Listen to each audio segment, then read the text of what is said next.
So, All right. See puppy. So the kingdom of Fellhaven used to be a wondrous place. Every town was bustling with people living in relative harmony. The people had been governed by houses of families elected democratically. Wages were set up in such a way that even the meanest of farmland could get you by, and cities were fortified by wards that kept out any unwanted evils.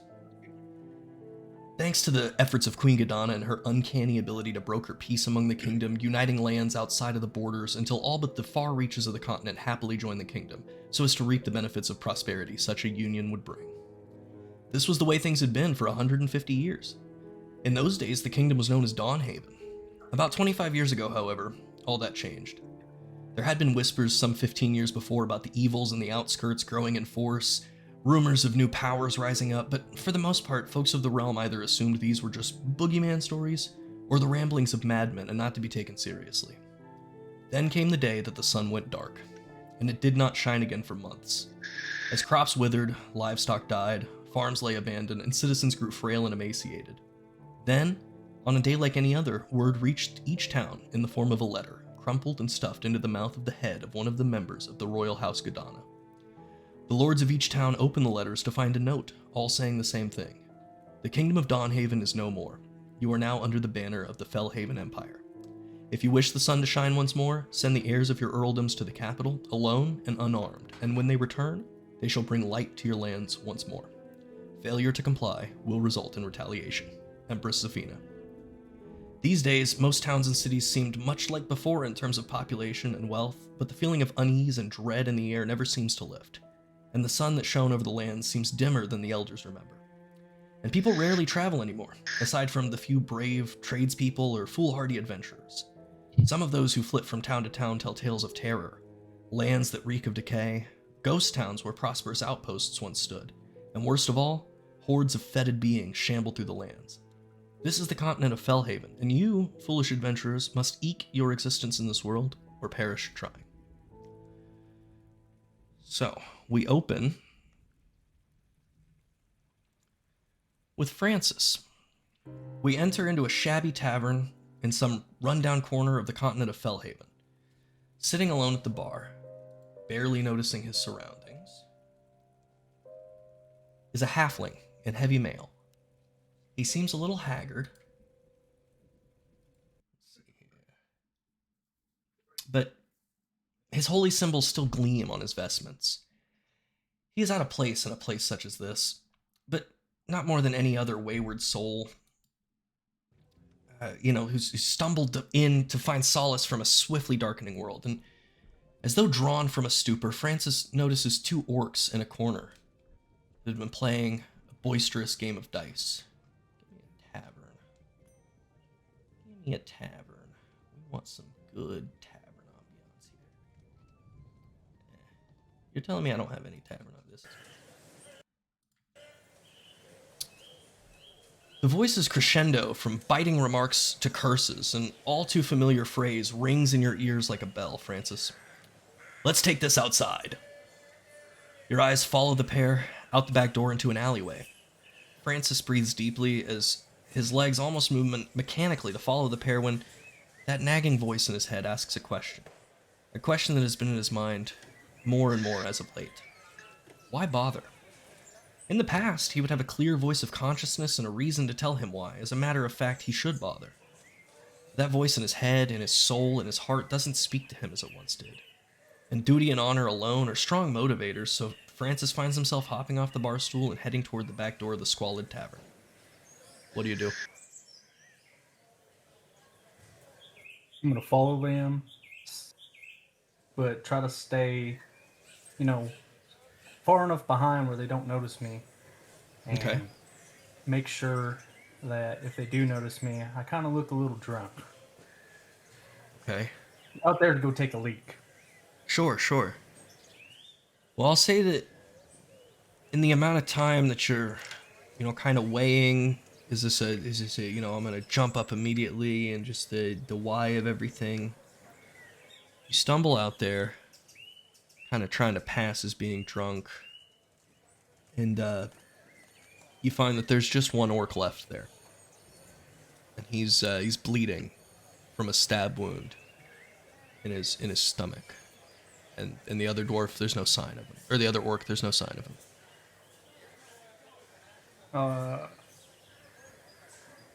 I'm gonna ask him how is he doing, what happened. I, it's just these damn dice, you know. It's really a bad habit. I should have, but it seems like they've gotten the better of me this time. Well, my friend, I've been in that situation many of times when I was in the military. Let me help you out. And I'm gonna cast Cure Wounds. Wounds, okay. Go ahead. I'll say that for the sake of the cure wounds, you know, you're not currently in a combat. I'll say that you restore him. Okay. Oh, that's a kind service. That's really sad. What is your name, stranger? My name is Francis. Francis, I'm Grimjaw. Nice to meet you, Grimjaw. Listen, this is gonna sound really strange, but I've got something for you actually. And There's no need. no, it's nothing like that. Honestly, I don't want it anymore, and I think that you should have it. And he reaches into his cloak, and he pulls out a letter, and it's folded with a wax seal, and he hands it to you.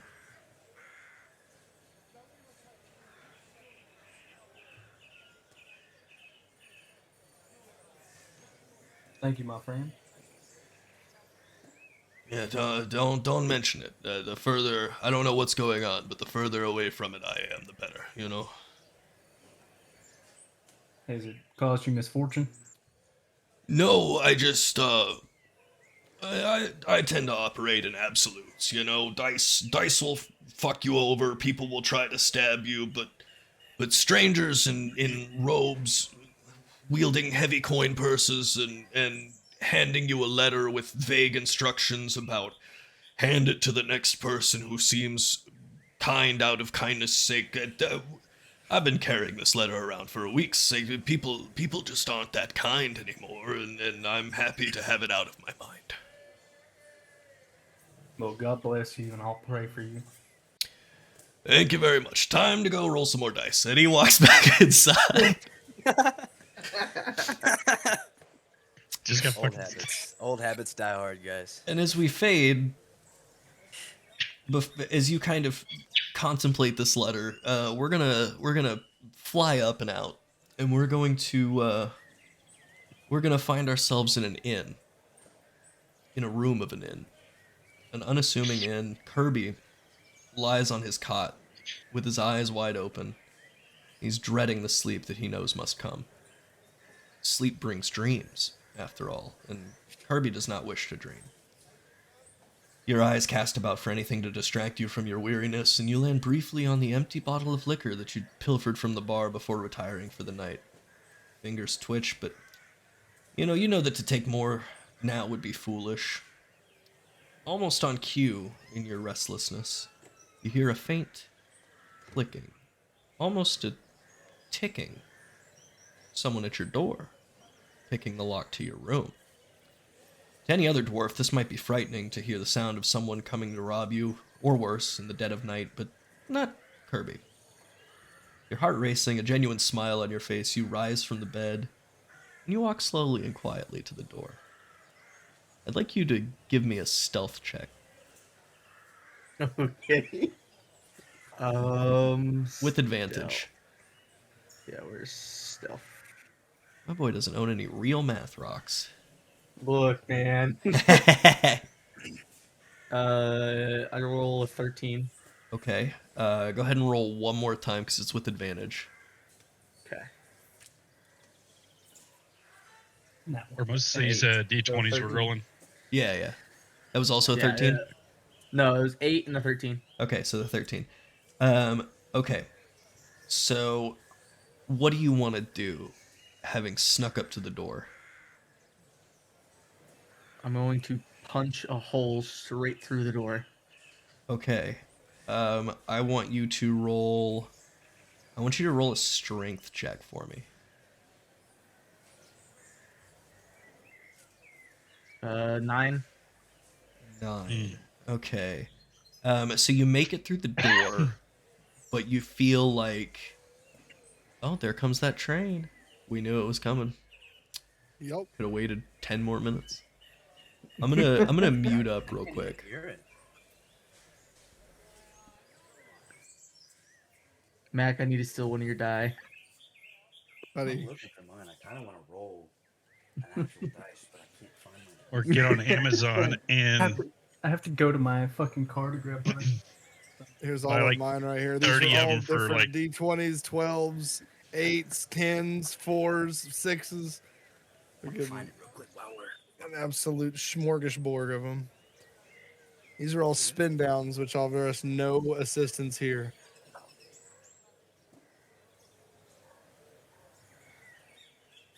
Box of D&D stuff. Where did it go? was that a good bone? I'm baby. And if our DM can find a reason to use this 26-sided alphabetical die, I would be very, Don't- very impressed and down. Don't tempt me. Don't tempt me. Remember, that Don't is something tempt that me. we have the access to that, We- that D&D Beyond does not give you. We do. If you ever, if a codex ever were to pop up, You could I alphabetize have, that. I have the means. All right, so you I also have have the the tools. desire. you make your way through the door with your fist, but you don't feel your fist make contact with anybody or close on anybody. What do you want to do? Pull my fist out and I look through the door hole. Okay. The hole in the door. Yeah, so you see a scrawny human man with a hood on, mask over his face. He seems a little taken aback by the fact that as he was trying to pick this lock, a fist came through the door at him. Gonna explain yourself? I would like you to make an intimidation check. Intimidation. 8. 8. You're not good at that. Um, Nothing, dog. You're rolling like ass. I think Real die. I think I want you to roll initiative. Roll initiative, okay? Yeah, Oh, I shit. think I want you to roll initiative. Bam, bam, bam, bam, bam, bam. Where is initiative? I'm gonna have to. There it is. The initiative 13. roll was 13. That's an 18, so I don't know what my modifier is for this guy. I don't have him pulled up, but that's definitely gonna beat you. Okay, let me pull up the stat block. Where's my drive?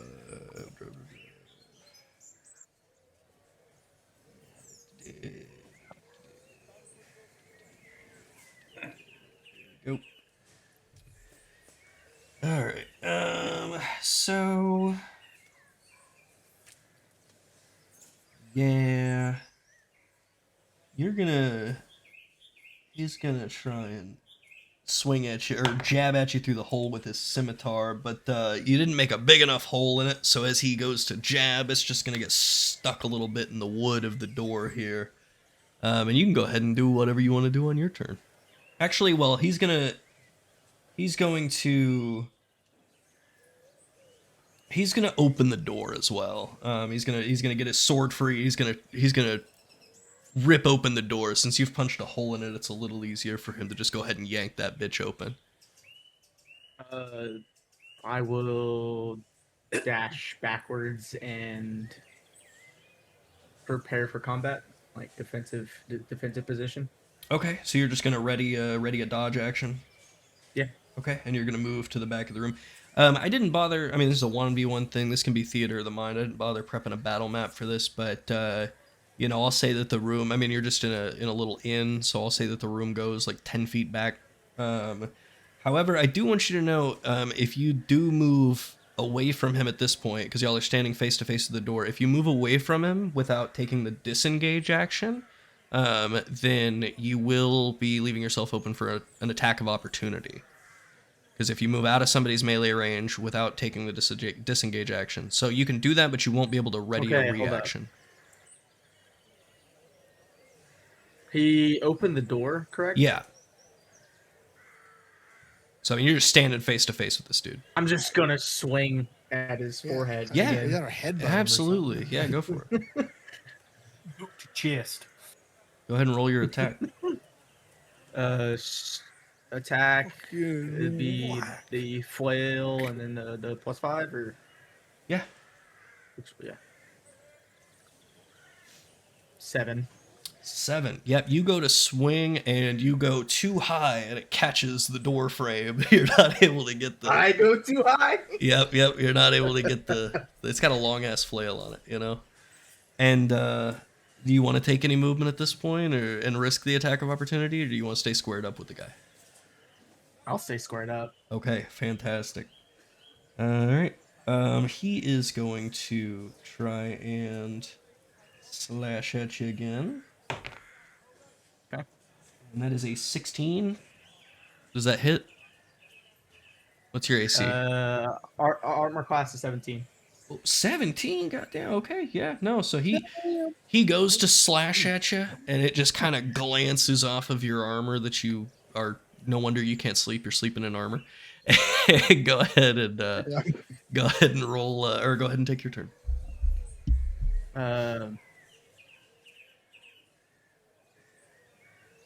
Ooh. I will swing at him with my brass knuckles again. Okay. Correction. Nah, I'll just swing again. Yeah, I'll swing again. So attack again. Yep. Okay. 21. That hits. Go ahead and roll damage. Where is damage? I'll say damage next to the weapon. 9. 6 + 3. So 9. Yeah, 9 damage. So you guys have been hacking at each other back and forth a couple of times. No one managing to land anything. You finally nail him right in the chest. You said brass knuckles? Yeah. Yeah, you nail him right in the fucking solar plexus with your brass knuckles. This dude is completely winded. He's coughing up blood. Oh my god. Okay. Sorry. No, I give up. No, thank you. No, thank you. No, thank you. This just got real. Yep. No, thank you. And he'll say, just sorry, bad idea, stupid, should have known better. No, never take an easy job.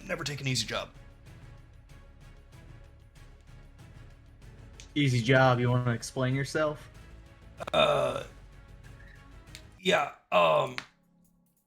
okay. So this guy, wearing a hood, he told me he had the tip off, handed me 10 gold, which is more than I make in a good solid month of doing this. And he said that he had the spot, gave me this room number, said, sneak in while you're sleeping, take whatever I wanted. His only thing was that I leave this letter here for you. And he reaches into his cloak and he pulls out a letter with a wax seal.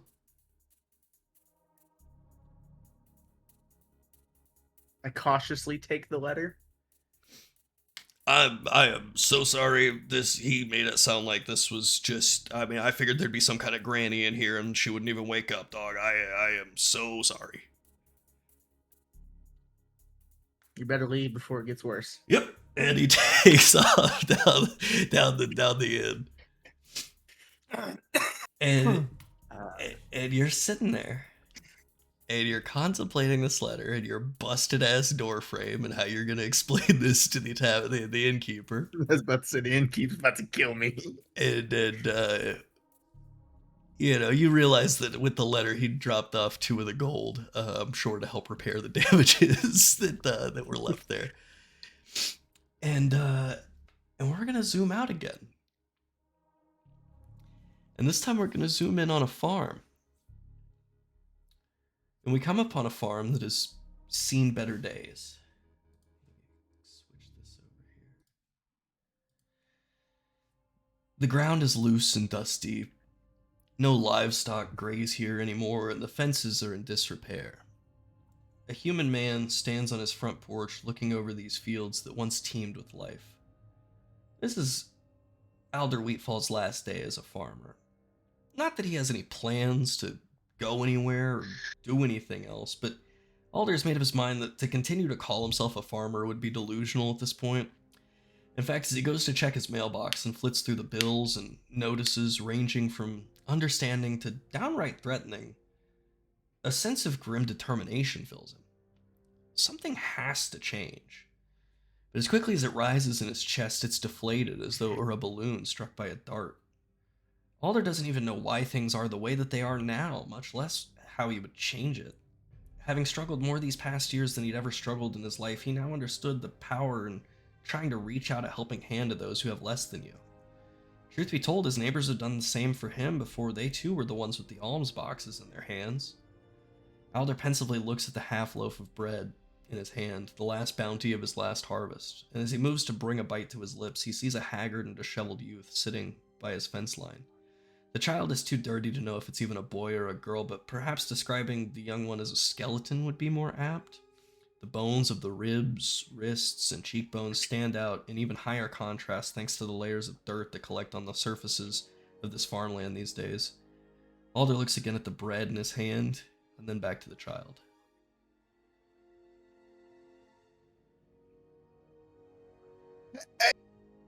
Hey there, young chap. Yes? Can you walk over here? Yeah, okay.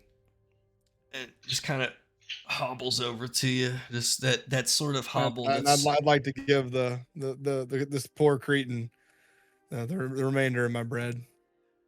Oh, you're too kind. This'll feed my whole family for a week. And he takes it. He's like, what is your name? My name's Alder Wheatfall. Did you grow this wheat? I'm quite ashamed to say yes. It's a quite measly crop, but it is the last of my bounty, some might say. I hope things get better. I'd like to see the same. Poor chap. I'd like to see the same. Thank you again. And then you see their eyes kind of glaze over a little bit. And they just kind of look at you. And as they get a strange look in their eye, they turn around and start to walk away, and they say, "You should check your mail again." And they're off down the lane. Okay, I'll turn around and recheck my mailbox. The mailbox that you had just emptied of everything now contains a letter with a wax seal. Guess I'll go ahead and grab that letter. Yeah, and as you pensively stand there, trying to figure out how the hell this letter got here, we're gonna zoom out again. Like it? And we're gonna move in. Artie Choke is walking. He does that a lot. He hasn't had a place that he could call home since he was a child. The destination hardly matters to him, but the journey and the people he meets in his travels are like ambrosia for his soul. Presently, he's crossing a bridge over a river in the northwest of Fellhaven. Up ahead in the ever-present fog of the river, he sees something strange. A young man sitting on the ledge of the bridge. Upon striking up a conversation, the man says his name is Byron. He's a farrier by trade, but with so few people traveling and trade as limited as it has been, people aren't prioritizing horseshoes the way they used to. His wife and kids died of starvation, and he can't see the point in continuing on without them. What do you want to say to Byron?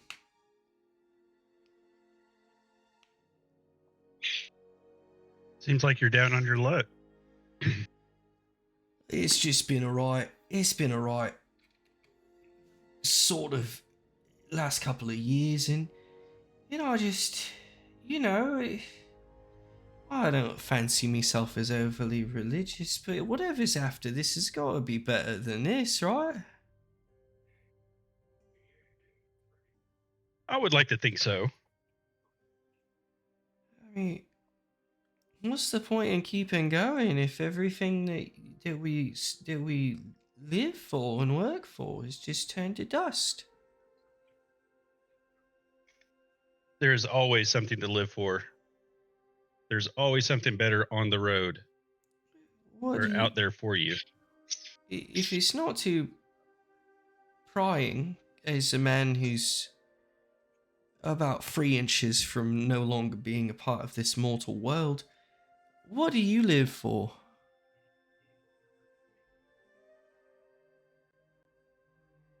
I live to overcome my past. I think we've all got a bit of that. I want you to make a persuasion check with advantage, please.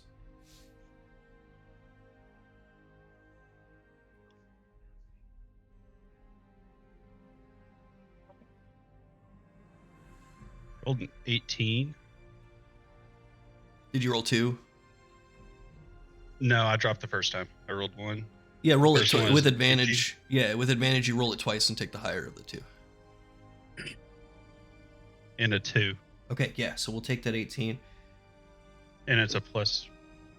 Oh, yeah, you rolled Sick. 18 on the die plus a 24. Okay. You have no doubt in your mind that you've convinced this man, and in fact, he stands up on the ledge.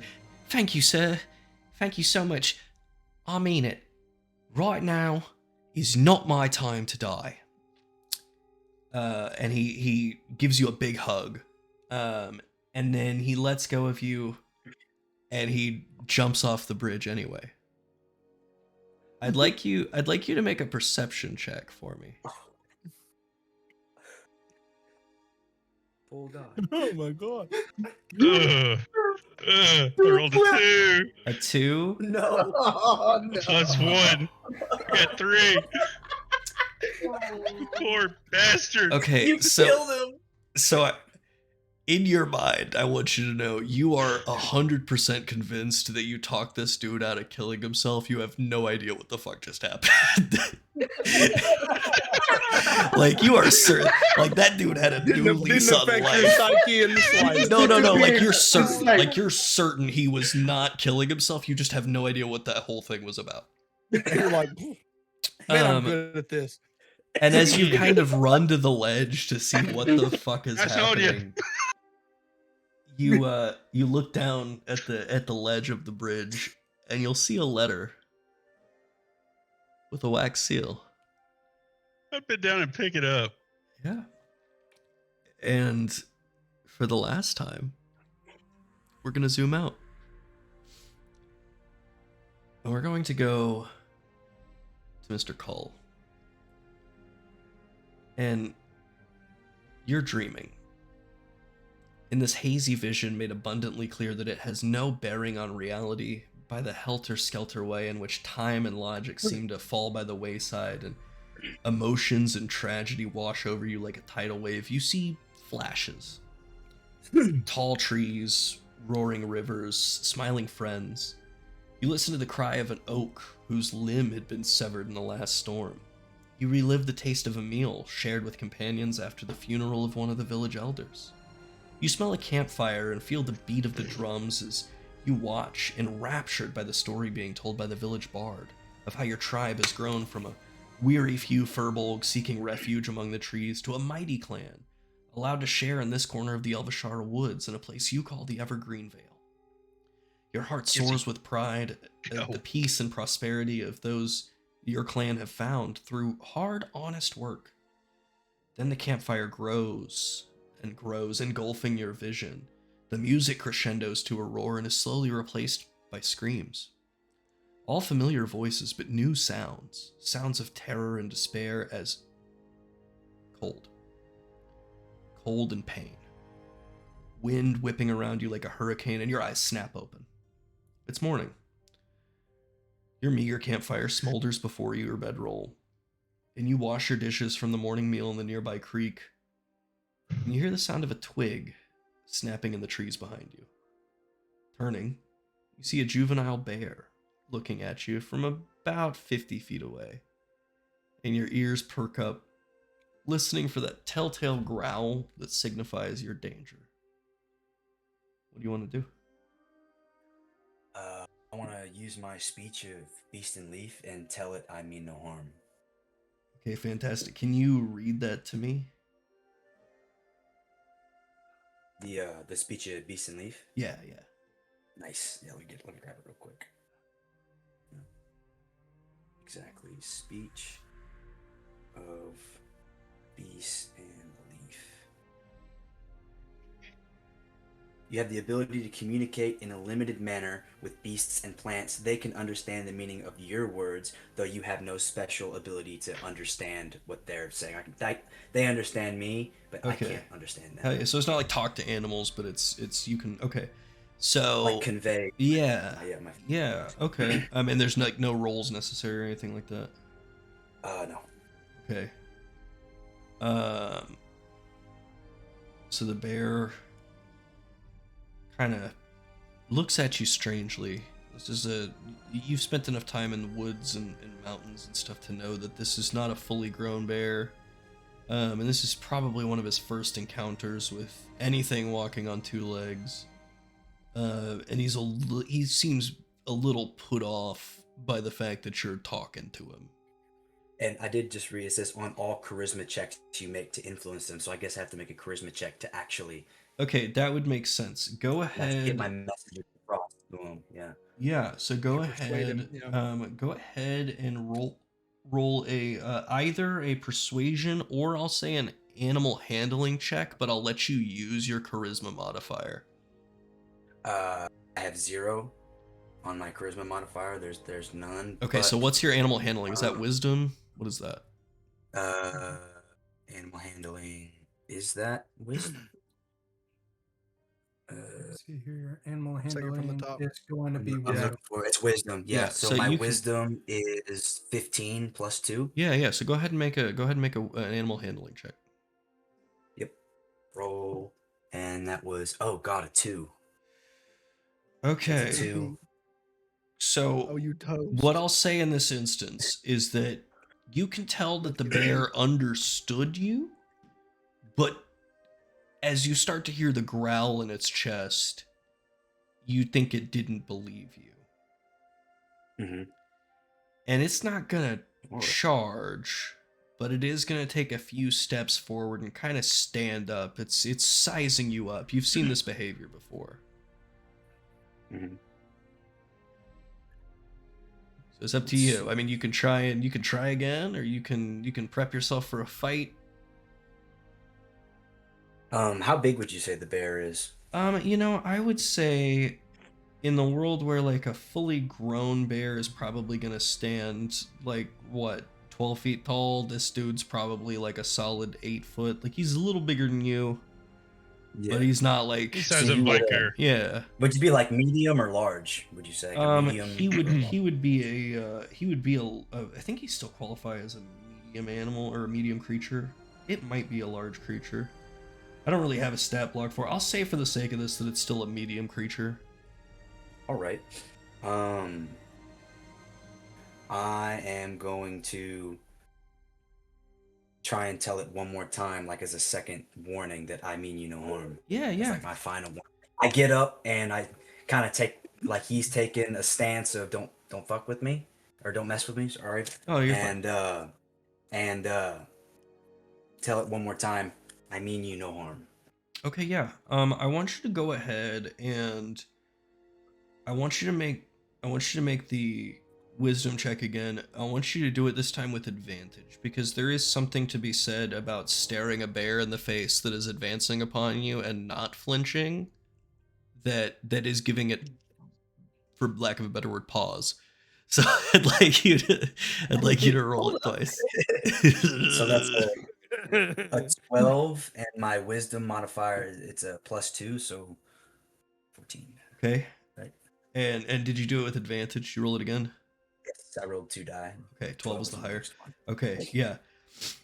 Wait, no, that's it.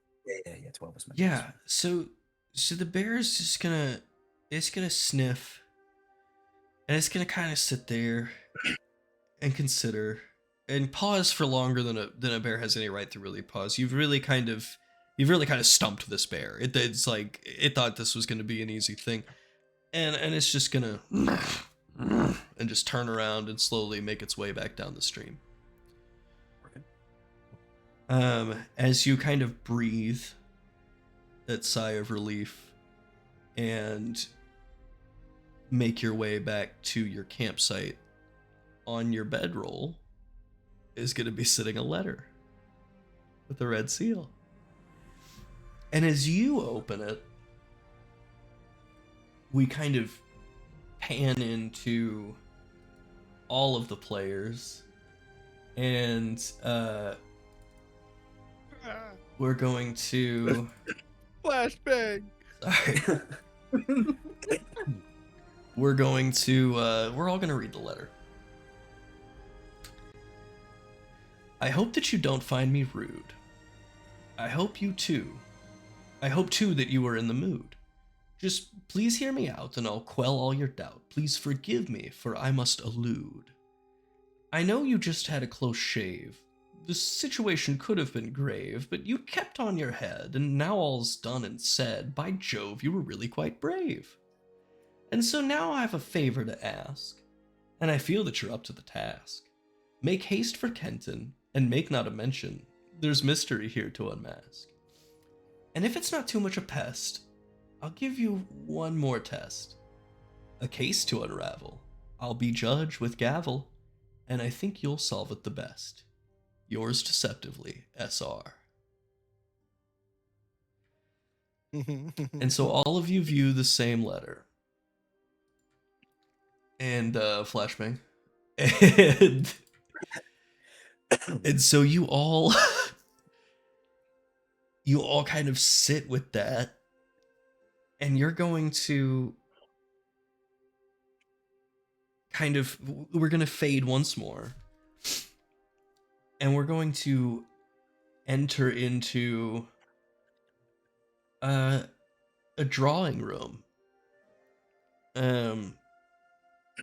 with a large table,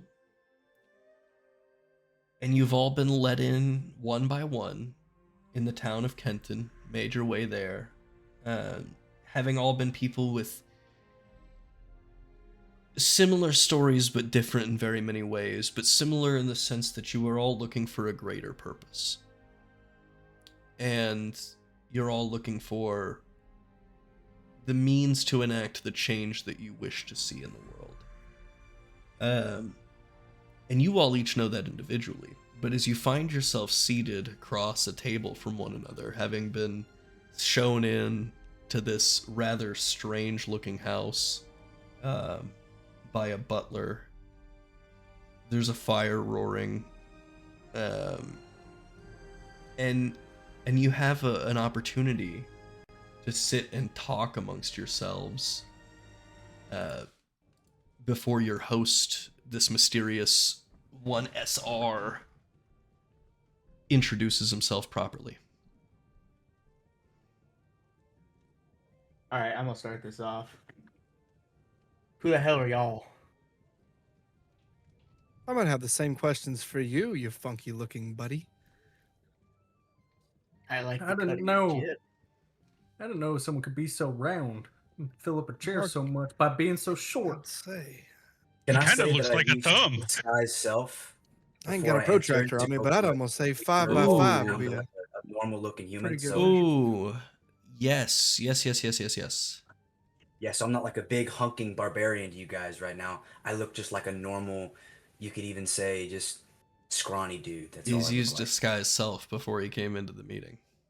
Keep in mind, Okay. disguise self lasts for, is it an hour or is it 2? I think it's an hour. I think it's an hour as well.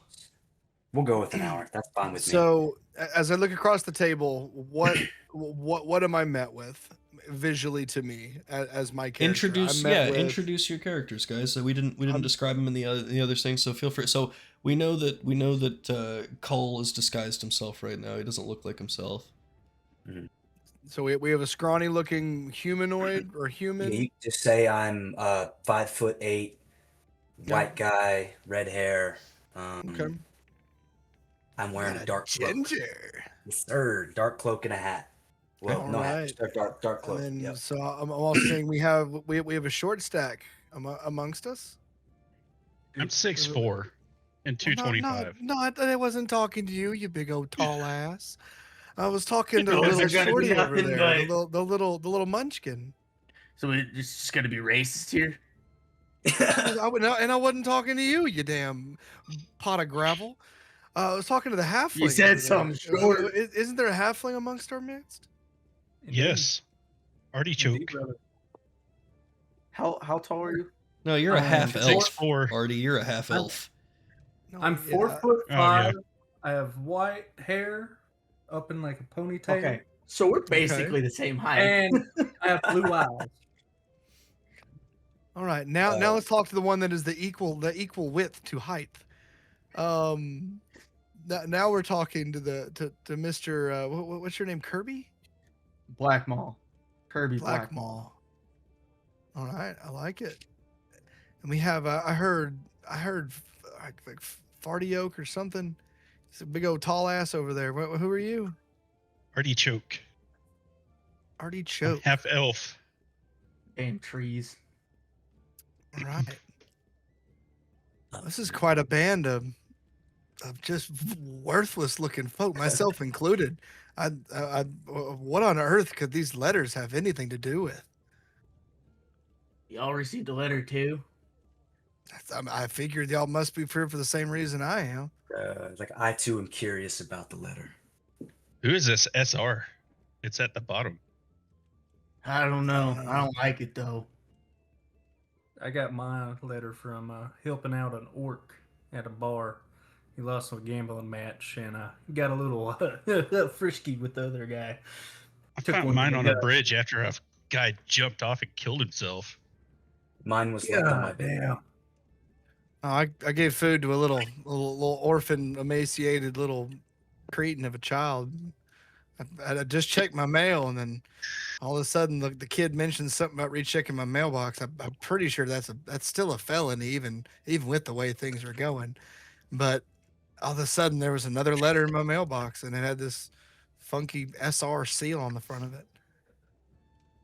Somebody tried to rob me and I punched a hole in their chest, but decided to leave a letter and ran like a little girl. All right. So I are think we, it's are we about having time are we to having eat. drinks at this bar here, or? As you kind of start I'll to drink all y'all under the table.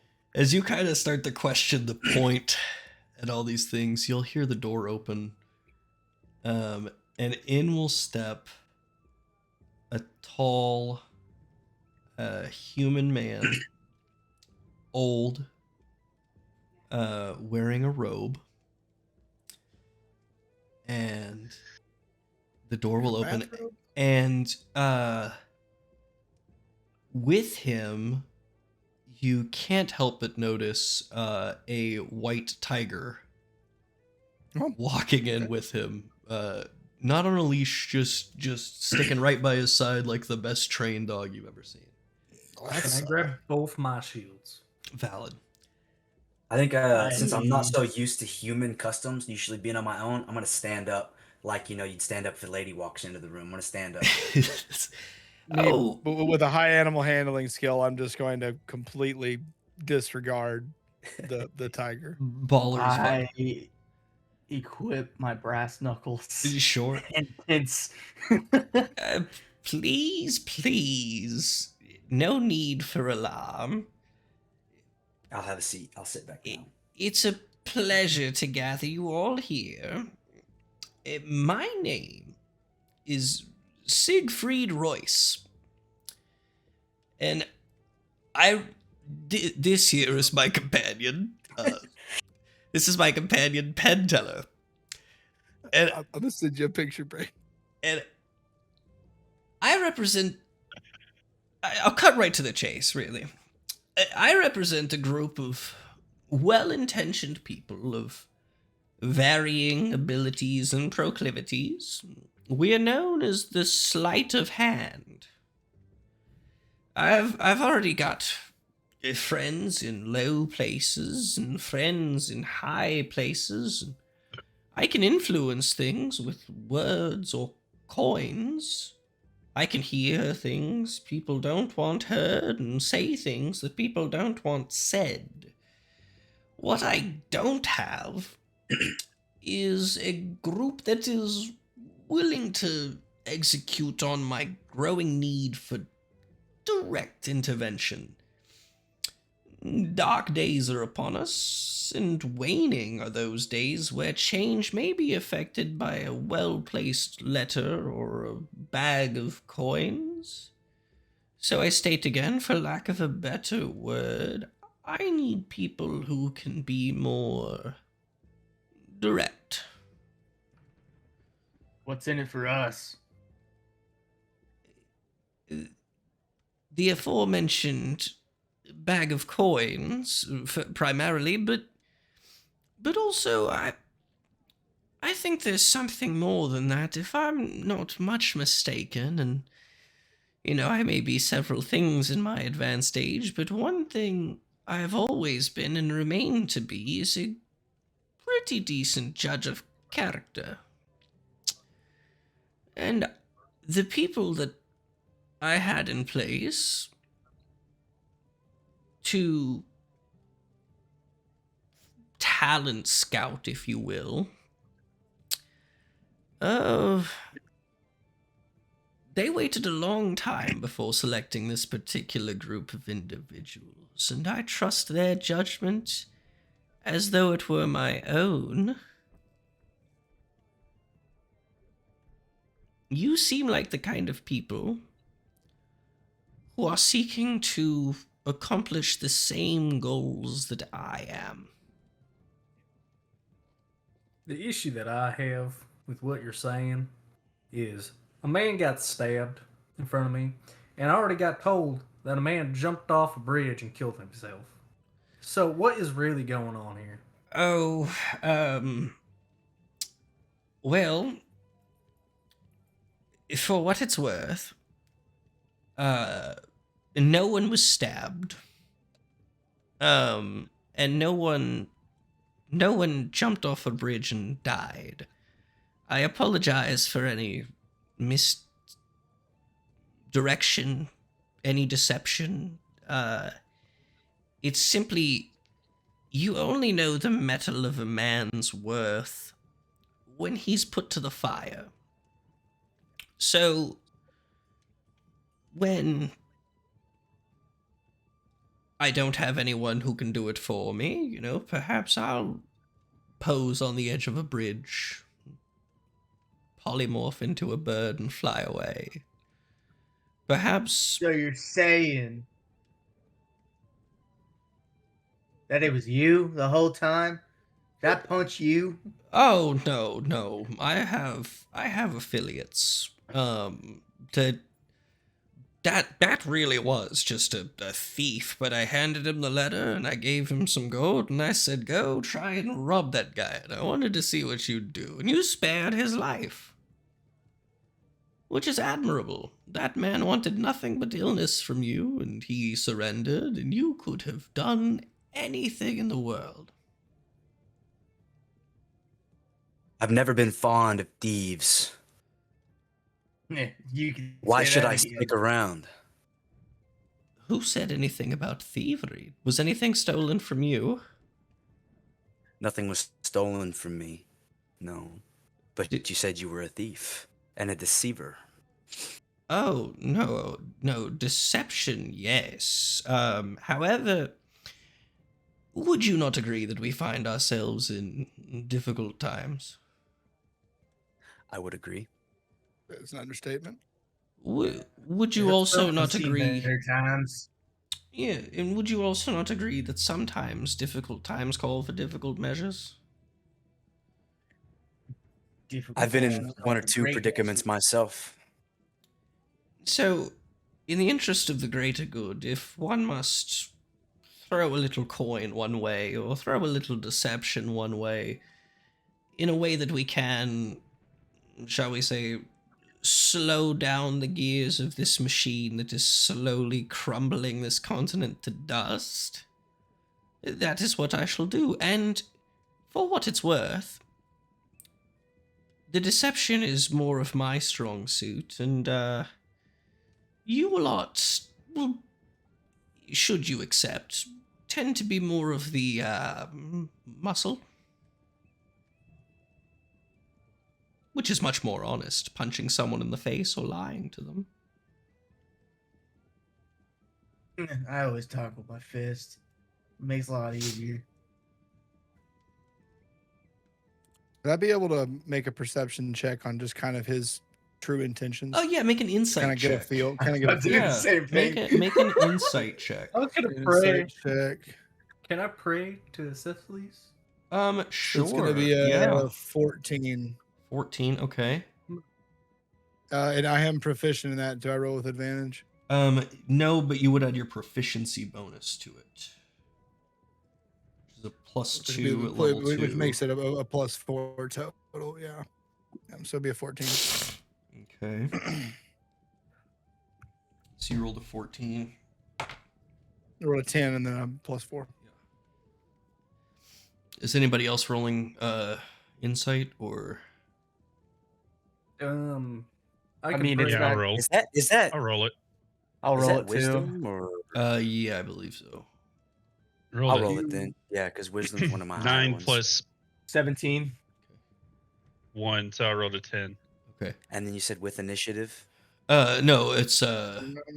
no, it's just that Mac was proficient in insight. Okay, cool. Okay, so what I'll say is that all of you kind of get the general idea that he's not deceiving you in any way that is, overt. That is to say, nothing that he has told you, from what you can tell, is a lie. Now, you're not sure how much more truth there is to be had, but from what he has told you about what his intentions are, all of it is 100% true.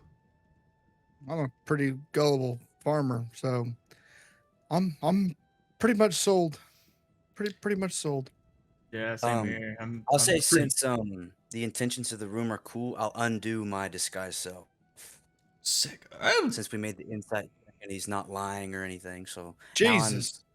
I think I made my character 7'9", 216 That pounds. is a I believe. damn big boy. Are Wait, you gonna be able to here, do that to big get out of ass. the door, big boy? I know you ain't. No, fitting I back did to that not. I little did door. not mean to alarm you. Oh no, you're just. Well, you could have just walked in. You had some real. I You wanted had, to- you had heavy footsteps for your size. I was a little off put. You had heavy I haven't footsteps. quite worked that one out yet. I was wondering how long you were going to keep that up. I thought that even though I was a bear at the time, you probably could have given me a run for my money. So it was you. Oh. Well, does anyone have any further questions before we get down to the nitty-gritty? What's with the tiger? His name is Penteller. Pendeller, Schmendeller, I don't care. He's making me nervous. Can I attempt to pet Penteller? Yeah, certainly. Certainly. I'd like you to make an animal handling check. It's so funny if it fails. He just bites it off. Just That takes his is pinky. luckily I have a +6 to a nat 1, so that's gonna be a 7. Jesus Christ. So, Oh. so Rolled a it's, nat 1 on it. So it- yeah, a 7. you rolled a nat 1 though? Yeah, nat 1, but a +6. It was a dirty 7. Nat 1's still a nat 1, big dog. Just like a nat 20 's still a nat 20. I know it's a nat 1. Yeah, so it's a nat 1. So, we'll say this. We'll say this. It is a testament to how close of a bond you can only assume that Penteller and Siegfried Royce have, that rather than try to immediately take your arm off, the tiger just and just saunters off back into a corner of the room. I'll take that at face value. Toss him a field ration and then No give limbs him a missing. soft wink. See, I know that language. So other than questions about my charming striped companion, does anyone else have any queries? How much gold are we talking? Well, I did ask for the questions. So the payment should be. Oh, I had written that down, hadn't I? I know I did. Got him. You got him. Frick! Where's the notes, DM? Frick. They're in there somewhere. He's broken. He's broken. So the, Nailed it. Broken. That's what you call a critical strike. yes, the payment. The payment will be as follows: 25 gold pieces each up front, with a further 25 gold pieces upon your return to me. Now, I say this because the mission that I have in mind may not lead you directly back to me after one job. It may be rather circuitous. But rest assured, wherever possible, I have, as I've stated, friends in all sorts of places. And wherever possible, I will make sure that you are accommodated. Think of it as a job with benefits. The pay is one thing, but the ability to throw around the organization the sleight of hand in the right circumstances may gain you accesses and boons to things that you did not have whilst traveling by your lonesome. I will look over to Francis and ask him, does it sound like a bunch of BS to you? My God has not Going said to- anything to me, so I do not believe his words are harsh or in any way a lie, because my God is the one true God in my eyes. Listen, buddy, I haven't eaten but a half a loaf of bread, and I gave the other half away to this little fucking Cretan kid. And I don't have anything else here. Like, I don't know why you keep trying to sell this more than you have. Like that, can we just? I'm here for it. I'm ready to do what we need to do. There's nothing left here in this dusty old bowl, and if we have any chance of putting a little water back to it, just to bring a little life back, I'm all ears. I better get my 25 gold before we go on. Well, of course. However, you know, I'm not sure how well y'all read my letter, but I did mention a test, and I'd like y'all to roll initiative. Oh, here we go. Initiative. Initiative. Lego. Where's initiative? And that's just a D20. Yeah, and then you'll It's gonna have be a your 9. So I'm sitting Oh. at a 12. This guy right Where here is can throw away. initiative? We're gonna grab a new That's D20 not for the what next I was roll. trying to do. He's There. already doing bad for me. Where's Okay. initiative at? That's a 14. Directly in the very center, right next to your armor class.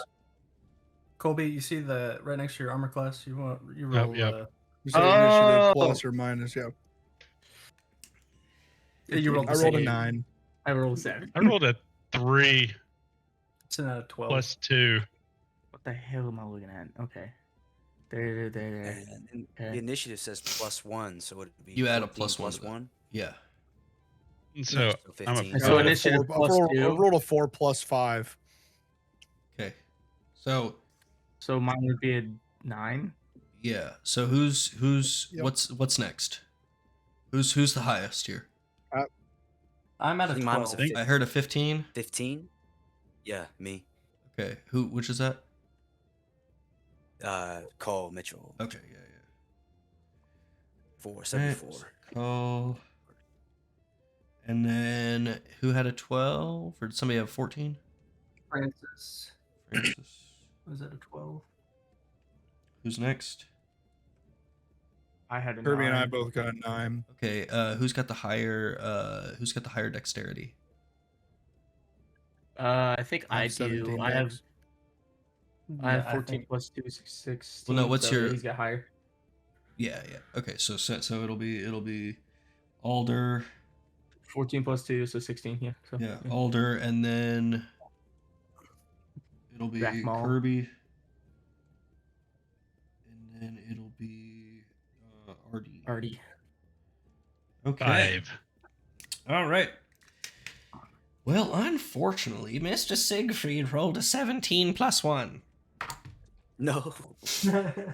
So, and it is worth Damn. noting as this combat kicks off that no. it is worth noting though as this combat kicks off. What happened to all of my combat music? I swear to God, I'm just gonna play this. I'm so mad. As this combat kicks off, the tiger stays laying down.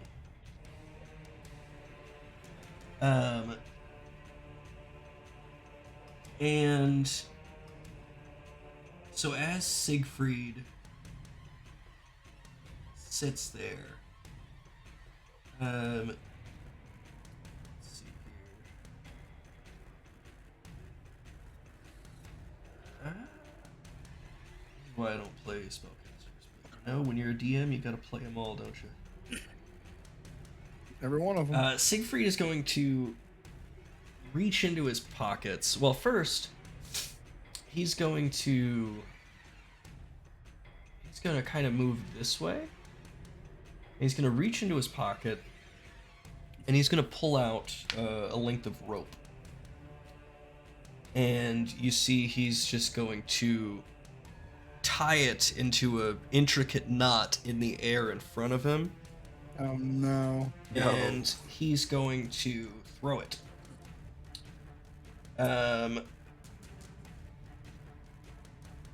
When he throws it, you guys don't see where it lands. And that is going to be his turn. Actually, well, I'll tell you what. Yeah, that's going to be his turn. And so then it's going to move to Cole's turn. You said he tied it into a knot in front of him with magic, or was it just like he? in the As air, he was kind of tying it into a knot in front of him, it started to sparkle and fizzle, and he threw it, just kind of out, and it disappeared. Can I use detect magic to locate it? You certainly can. Or try to locate it, anyways. You certainly can. Can you read detect magic to me specifically? Yes, I can. Just so I make sure. Detect magic is a spell. It's a first level divination spell that allows the caster to sense the presence of magic within 30 feet for up to 10 minutes while concentrating. The spell can penetrate most barriers, but is blocked by certain dense materials like a foot of stone or an inch of common metal. If magic is sensed, the caster can use an action to see a faint aura around the source. It's just to learn at School of Magic, but that's... Yeah. Okay. Yeah. I'll say. Yeah. You can do that. Awesome. And would that be wisdom? Would that be wisdom? Because my Well, my modifier so for that stuff is here's what I'll say. Because of this specific kind of spell that I've used, I'm going to need you to make an investigation check. And the difficulty class for that investigation check is 14. And then I have a +1 to investigation. Okay. Let's roll. So yeah, so you'll roll and add. Yep. And I say I gotta beat a 14. Come on, come on. I got a 10. 9 + 1 is 10, so I think. Unfortunate. Yeah, so you kind of get that there is magic in the room. Your detect magic did that much for you, but you're not able to tell. You're not able to pinpoint. All right. So there's your action. Do you want to take any movement on your turn? Unless you can do that as a bonus action. I don't know. I don't think so. I don't think it's a bonus action. No, I think it's just a main action for detect magic. Totally fine. I am going to move between 1 and 7. Yep. Okay, so you're Kind of. going to go like this way. Yeah, kind of by the chair. My movement is 30 feet. Yeah. We'll say that if you have to like go. Sweet. Okay. And Next up is going to be Francis. So, I am going to cast Toll of the Dead on the tiger. On the tiger. Okay. What? Can you read that one to me? Toll of the Dead. You point at a creature you can see within range, and the sound of the dolorous bell fills the air around it for a moment. The target must succeed on a wisdom saving throw or take a 1d8 necrotic damage. If the target is missing any hit points, it instead takes a 1d12 necrotic damage. Okay, fantastic. What is the saving throw? What is the 14. 14 wisdom? You said Yeah, wisdom. that's a 5. So yeah, it's gonna take 1d8. Yep, I'll roll for that.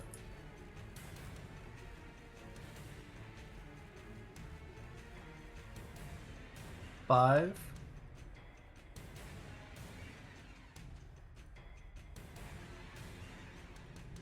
And So we then can see its health. Yeah, I mean normally you wouldn't, but like I'll level with you. That tiger was still just laying down. Yeah, So it's like, what you're- the fuck was that for? You're throwing 5 necrotic damage at it. What else happens? as a bonus action, I'm gonna cast Shield of Faith on myself. Okay. Which gives me a +2 bonus to my AC, and I'm gonna walk toward the tiger, basically getting in front of it. Okay.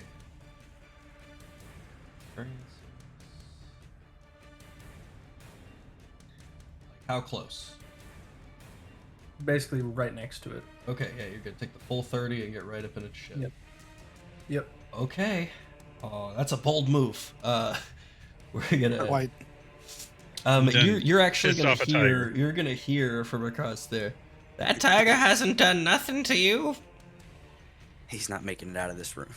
And then we'll go ahead and move down the initiative order to Alder.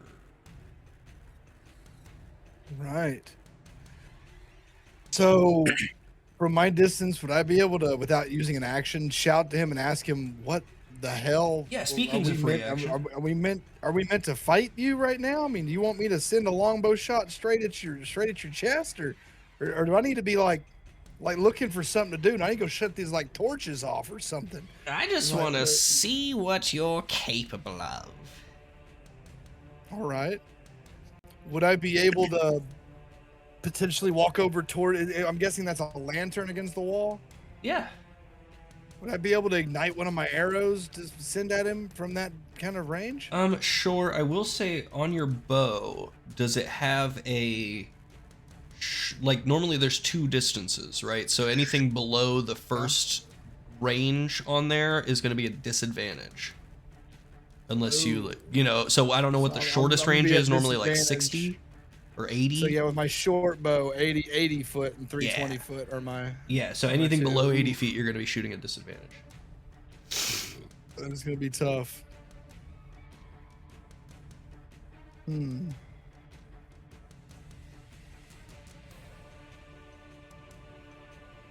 Well, I still believe I'm gonna try and move over towards the lantern, up towards the very, very top of the map, and I'm going to ignite a shot with my short bow.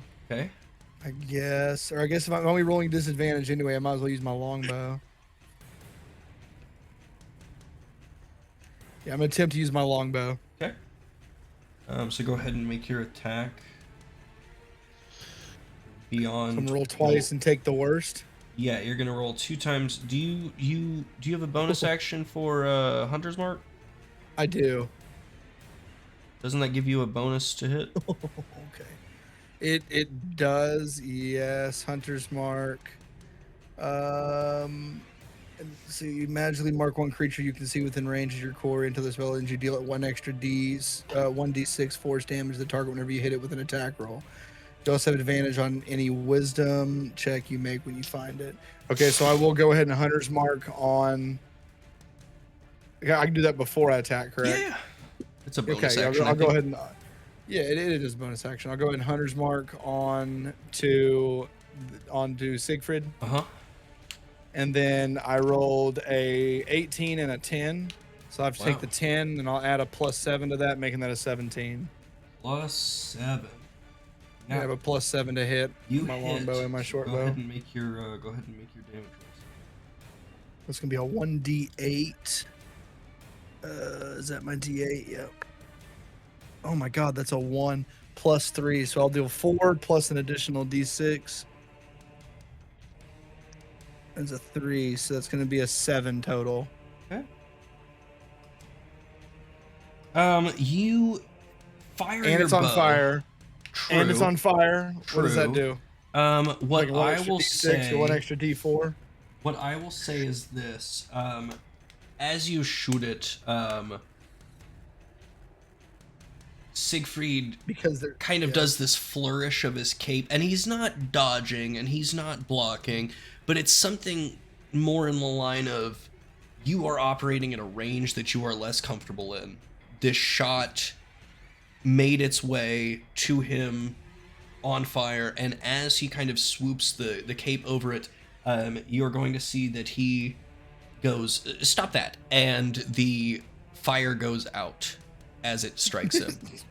And so he will take some damage, and he will it seems as though he was expecting that.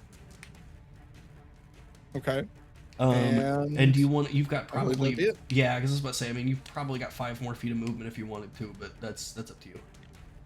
And then we will move on to. And then I Kirby. do have interact with object. I am gonna as an other that action's in combat. I guess can I go ahead and snuff out the lantern that I'm in? No, because that would be a whole other action to interact. Okay, with something. cool. So we will go to Kirby. I will use dash and proceed to try and get as close as possible to Siegfried. Okay. What is your normal movement? 30. I think it's 30. Yes. Okay. I'm gonna say. Let's see here. That would be 30 because going over the table is gonna cost you some movement. You are a dwarf, so it'd probably be just prudent to go here. So my question is this: I have really, really high acrobatics. Does that Okay. matter at all? I'll tell you what. That's a fair point. I'll have you make an acrobatics check. I'm gonna give it a DC 8 because jumping onto a table shouldn't be that tough. And if you succeed, I'll let you move across there like it's not jumping up on a table. I'll let it not count your movement. So just roll acrobatic. Yep, acrobatics check, DC of 8. Real low thing, should be an easy thing for you to do, but there's a chance you could fail. 10. There you go. 10? 10. Okay, plus any modifiers or just 10? Yeah. 10's That's enough modifier. anyway. That's Okay, it's 6 fantastic. plus 4. So we'll say that you're 30 feet. I'll fudge that a little. We'll say you're 30 feet can get you in melee range if that's what you're trying to do. Okay. Yeah. So now And you've I got will your proce- action. And I will proceed to try and take out one of his knees, like full with my brass knuckle, just full bore into one of his kneecaps. You sure? Go ahead and make an attack roll. Which one is that one? Is that the yeah, Say hit there. slash DC. Yeah. 9 plus 5. That's a So 14. 14 total. That will hit. Go ahead and roll damage. And then damage is 1 The thing that says next to it. 3. Yeah. Mm-hmm. So 6 damage. So 3 6 plus 3. damage. All right. So as you kind of run up to this tall, gangly man and punch him in his kneecaps, you know, he's already got them old knobbly knees. He's oh, good one, you know, and he's just he's enjoying himself. He's feeling spry. Just that. Unless you have any bonus actions, that's gonna be you. I think I do. Hold up. Where do I bonus action?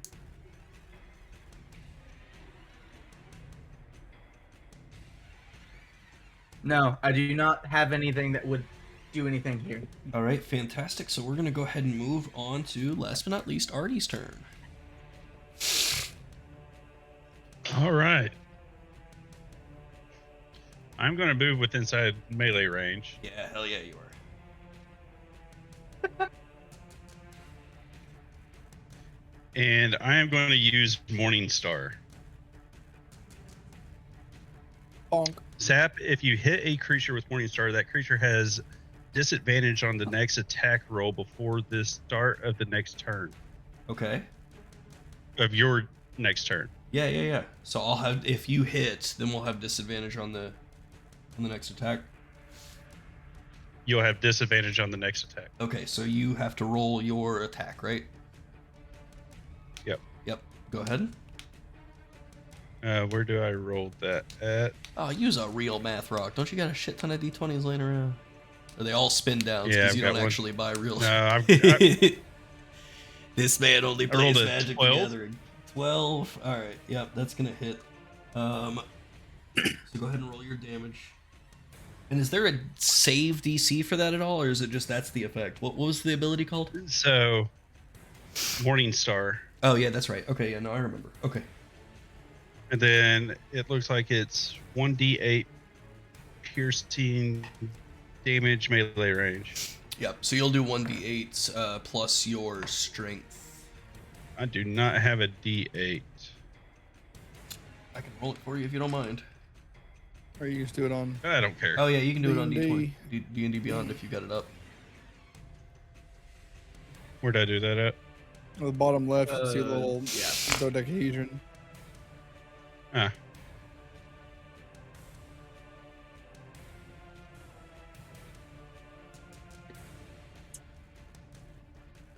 It should pop up and say. Roll a 3. Roll a 3. Get a 3 damage there.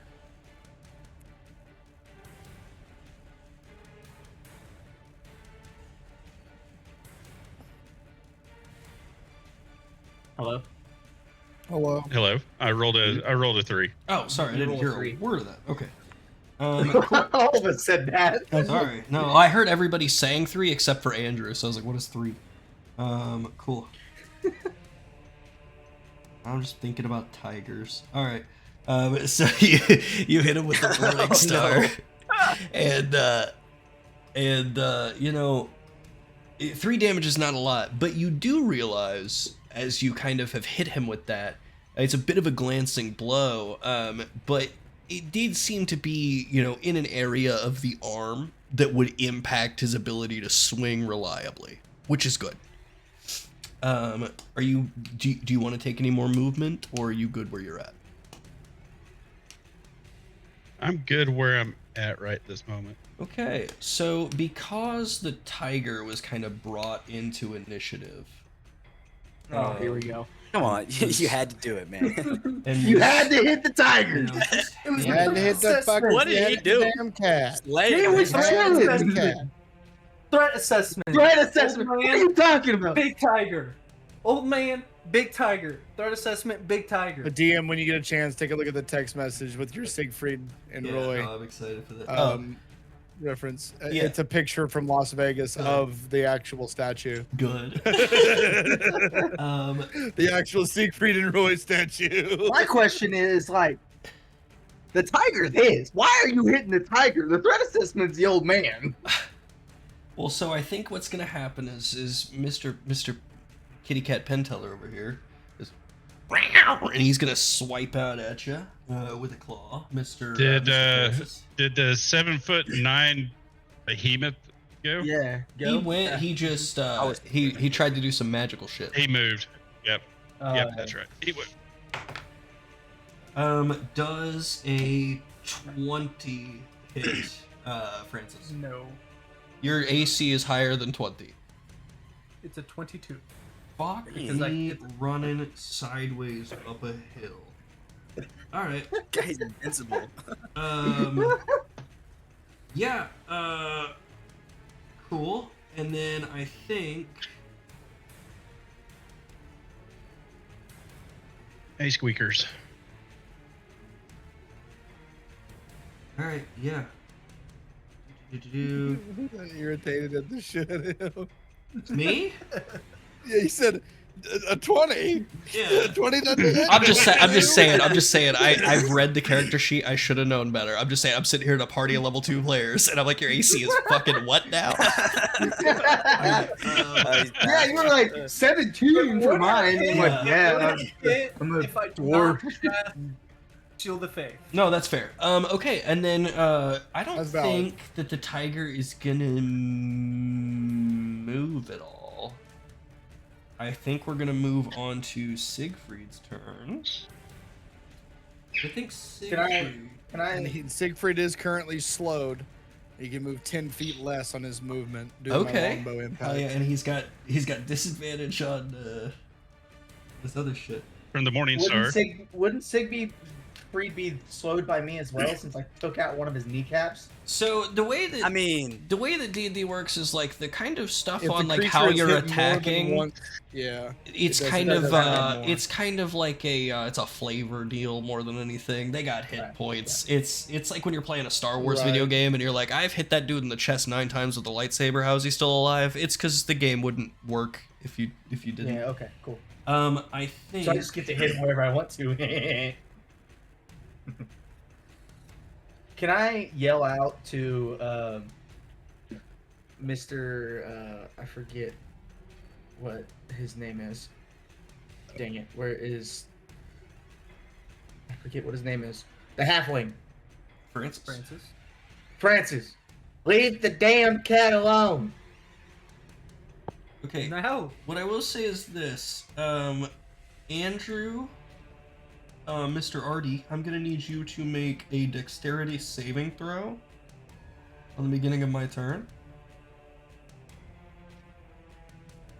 The DC is going to be 14. I'm a 16. Okay, so Without even rolling.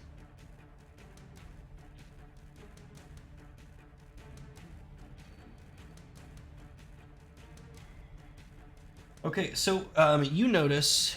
Wait, what do you mean without even rolling?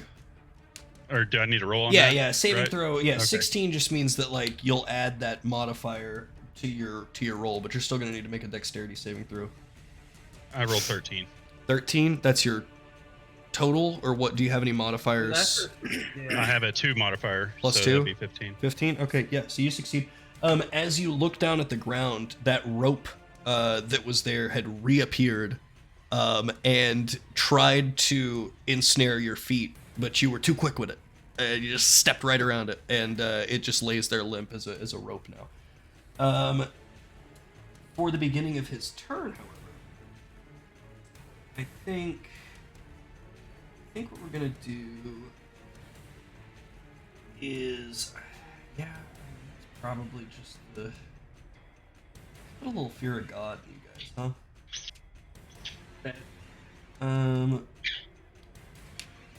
you're gonna see Siegfried. Yeah, I was kind of picturing this going a different way, but go big or go home. And his teeth and his nails sharpen, and he's going to make a melee attack with disadvantage at Artie.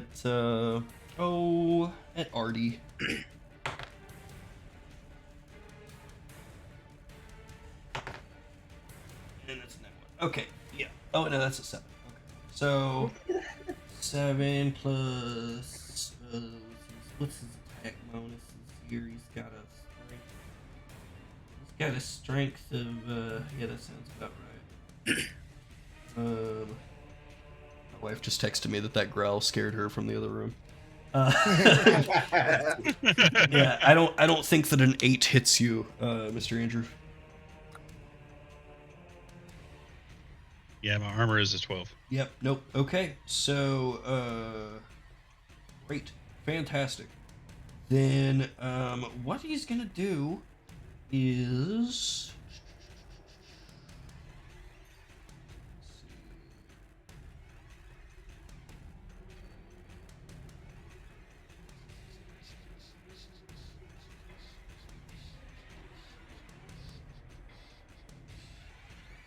Yeah, I think he's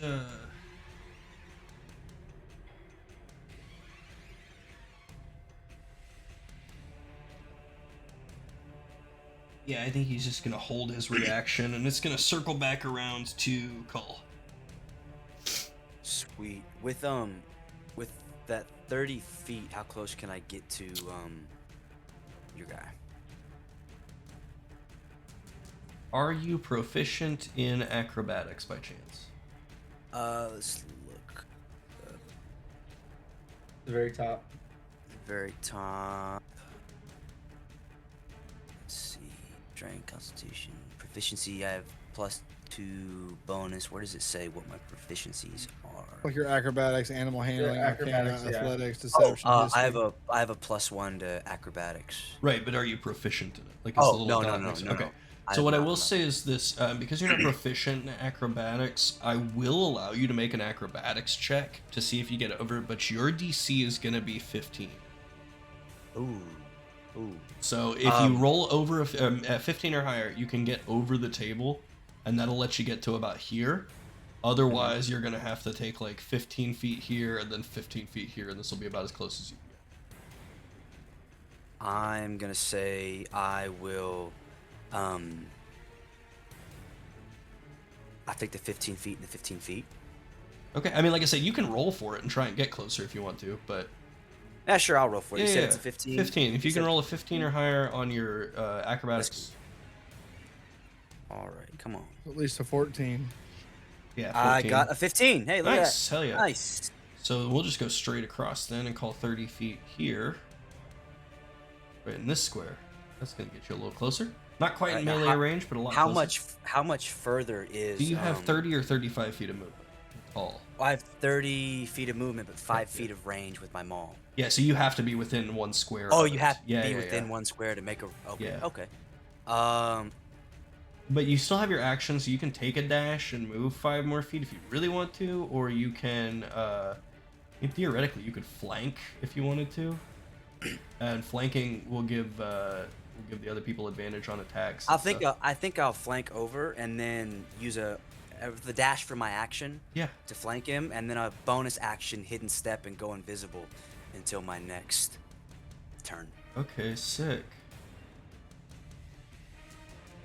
Yeah, and hidden step, it's until I attack or till the beginning of my next turn, I do believe. Okay, nice. Fantastic. And we're gonna have it go to Francis. Alrighty. I'm gonna smack him in the face with my shield. The tiger. Yep. Fantastic. You're living for it. Go ahead and roll your attack. Just waiting for that tiger to like bite his head off. Dude, it's gonna be so funny. 23. All he Oh, has is 2 shields. 23. Alright, go ahead and roll your damage.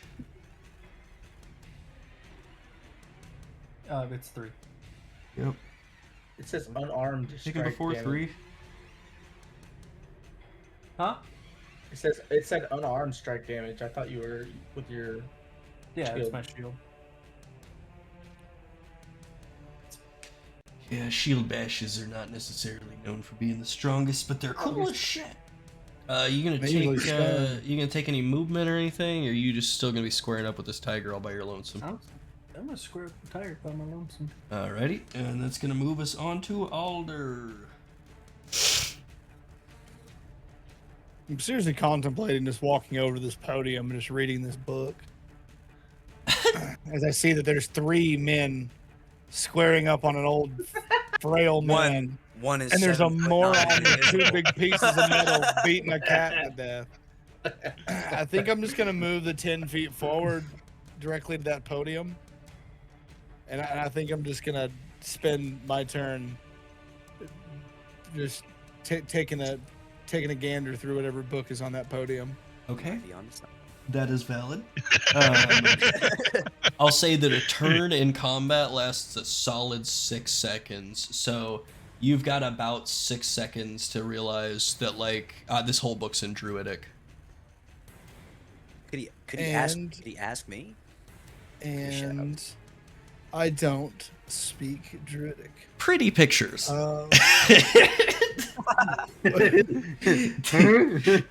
I will say that glancing at the book to see what language it's in is a free action, so if you want to do anything Okay, else, feel cool. free. Okay, cool. Well, that was not worth my time. What kind of range am I from this cat right now? I'm not 80, right? Probably not. Closer than I thought, but no, 60. 60. If I were to use the other to move back to that corner, would it It'd be classify 70, as I think. 80? 12, no, that'd be 70 exactly. 11 plus So 59. I won't be able to get 80.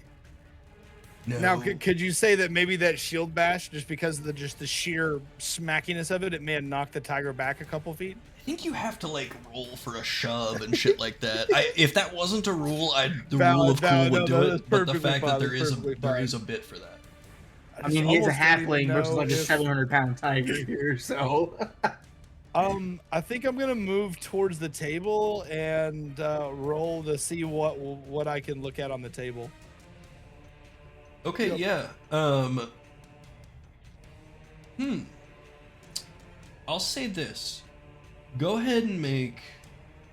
Normally I would say an investigation check, but again, a round of combat is 6 seconds and you have spent, some of that moving. So Yeah. we'll make it a perception check. In fact, I'll tell you what. What's your passive perception? Passive perception is 14. 14, okay. So glancing at the table, you see a map of Fellhaven. I didn't bother, fixing this one. But you see a map of Fellhaven, and you see, written over, and you're a farmer, so you've seen maps of the continent, but they're kind of like when the traveling band of traders comes through town and is Right. like hawking wares. You didn't study this in a school, Right. and so you recognize, okay, there's the capital, there's Nichtvel, and there's the Prom Mountains, and there's the Elvashara woods, and we're in Kenton now, and you see that, and specifically in Elvashara, you see you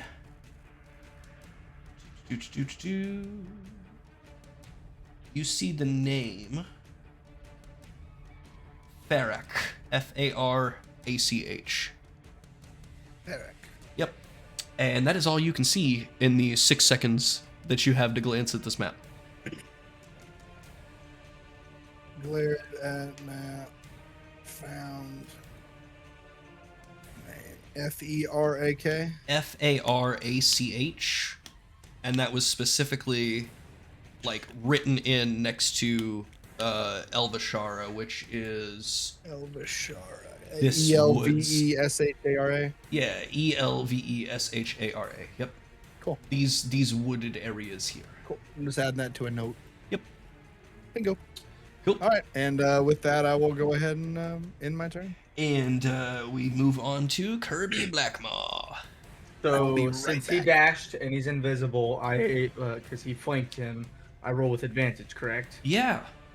Okay, I'm going to go ahead and swing at him with brass knuckles. I need to. What do I need to do again? I need to roll for damage. Let me roll for. Well, I did. you would if he didn't have his only 4th level spell slot to be a greater Misty Step, which he can cast as a reaction. What does that do? That basically allows him to just Oh shit. we'll say here. So I just completely miss. Well, he just blinks away and he's over here now. So you're not in melee range. And I don't think you can get in melee range. So we're in combat. But you still got your Okay. movement, you still got your action. I'll tell you what, you were targeted by an attack, but I'll say that you could still use your action this turn, since like as you were kind of about to punch, there's just no dude there anymore.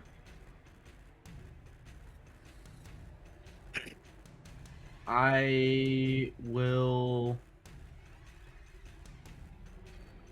just. I can't. Can I move? I can move, right? Yeah. I want to go and move towards the tiger as close as I possibly can. Again, I'm proficient in acrobatics and athletics. Yeah, we'll say that So- we'll say that you can not quite get within melee range, no matter how you whack it, but you can get real close. And if you want to use your dash to just go ahead and square that distance, you That's- can, but yeah, you won't get a that's what combat. I'll do. Okay. Yeah, you but I won't get a combat.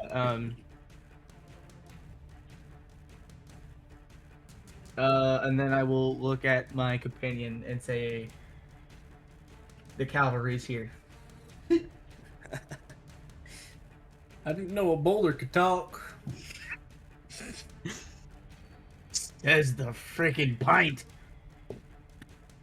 We're the same height, but you're twice the size. Round in shape. All right. Right, and that is going to bring it to Artie's turn.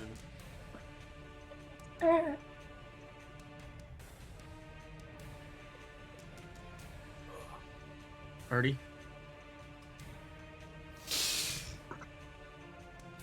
Andrew. He's on the phone. No, I Oh. wasn't. Sorry, so I can't get anywhere near him, and all my attacks are within melee range. You can get real close to the tiger, but you're going to be a ways away from the dude.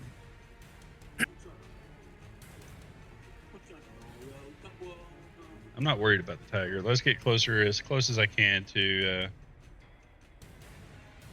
Are you proficient in athletics? I am not. Okay, you can make a DC 15 acrobatics check or athletics check. Are you proficient in acrobatics? No. Okay. DC 15 athletics or acrobatics, I don't care, to get over the table without losing movement speed. Otherwise, you're gonna need to go around. I'll do acrobatics. I rolled a 14, and I've got a +2 as Hey, a there you go. bonus. Cool. So you can burn the 30 and get there. I'll call it there. And if you want to burn the rest of your movement to get within melee, you can, or you can take an action if you've got anything that you can do at range.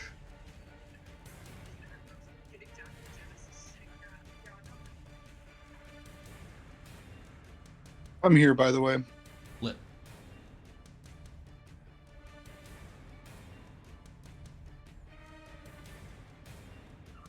You moving in, or are you looking for range stuff? Looking for range, which I do Oh. not have range. How does grapple work? Grapple is basically like instead of trying to hit, you can try and grab them, and you're making like contested strength throws. And what's the range on grapple? Melee range. Okay. Then at that point, I am going to stay where I'm at. Okay. Keep enough distance between him and I until my next turn. None of our guys has taken damage yet, correct? Correct. Clean. Okay. Then I will go ahead and in mine. Okay, so we're gonna move on to the tiger. Curious. Cool. And I think the tiger is going to take.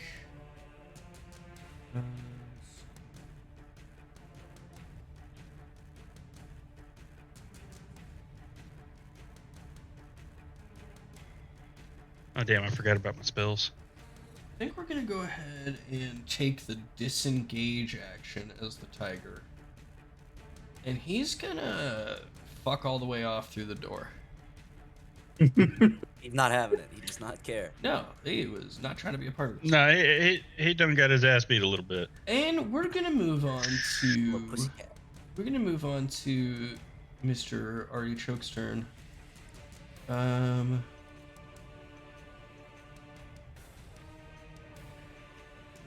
let's see. Not Artichoke, I'm sorry, Mr. Siegfried Royce. And yeah. And he's gonna be like, you thought that it was fine, but it turns out it was vines. And he's going to wiggle his fingers, and a bunch of vines are gonna erupt up from the ground. They're gonna spread out in a 20-foot radius from, let's see, what does 15 feet do for me? What's that? Can I make this? I wish I could say it's 20, but if it's 20, it's gonna get 5 feet, everything here. So all four of you are going to need to make strength saving throws. DC is 14. Otherwise, you will be restrained until the spell ends, which is 1 minute, which is 10 rounds. Could you look at my character sheet and do that for me, DM? Certainly. I'm not currently there. No, you're fine. Let's see here. Here. And we're rolling a d20. Yes, and you're trying to. It's a strength saving throw. You have a +3 in. Efficient. There's a That is rolled a exactly 16. 14, so you beat it as well, Mac. I do not. Okay. I rolled a 13. 5. Do I do the top left-hand corner one? I'm not Top sure how it left. looks on D&D Beyond. So you see the thing, the box that says saving throws? You see the STR? Saving throws, STR, yes. There you go. Plus the +5. Yep. Okay. 24. Okay, yeah, so you succeed. He nat 20. So, well, he's a +5. I think he's a nat 19. No? So, fantastic. So, it's just... Who failed? Francis. Francis is the only one who failed. So, you are restrained. So, you can use your action on your turns to make a strength save to free yourself. But that is that. And then also, this whole area, you know, plus the other 5 feet, is all difficult terrain, which will give you all half movement speed. And I think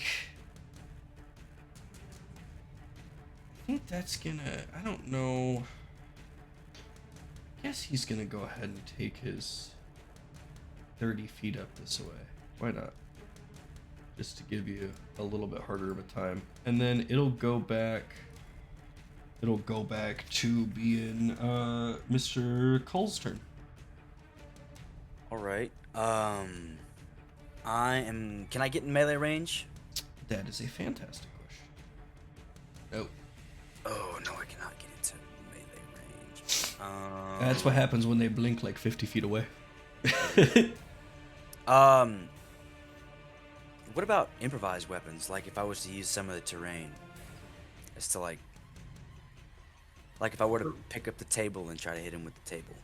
Um, Because with powerful build, it counts as one size larger when determining carry capacity, push, drag, and lift weight. so we're thinking about just yucking a table at him, like this I little can't- end table here. I was thinking the big table The in the big. middle. Well, so the big table is covered in vines currently. Like it is all it's okay, wrapped up okay, and cool. shit. Yeah, this stuff is lasting for 10 rounds. Cool. So, if I flank him again, does that give anybody else advantage on him again? Yeah, if you got on the other side of him from one of these guys and they come up, then they would have advantage. Yeah. All right. I think I'm gonna just get as close to him as I can, so not really melee range, and then I'm gonna use my. I think I'll use my action to get.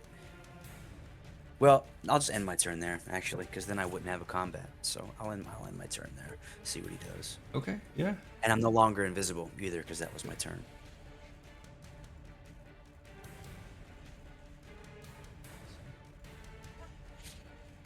At +5, it's like weird where I put it.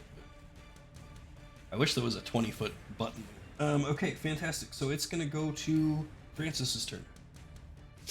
All right. And so you are restrained, which means you need to, if you would like to use your action, you can make a DC 14 strength save.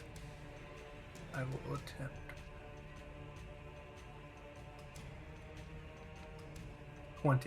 There you go. Yeah. So you break free of the vines. So that was your action, but you are now free. This is all difficult terrain still. So you can go around the long way, or you can take half movement to get to him. I'll go around the long way. Okay. So there's 5, 10, 15, 20, 25. Do you have 30 or 25? 25. So there's 25. 5, 10, 15, 20, 25. To get around these vines. Because it's technically gotta... I mean, realistically, it's gotta... We'll call that good. Alright. And you don't have an action. So... That's gonna do it for you, unless you have any bonuses. I'm seeing if I want to do a bonus right now.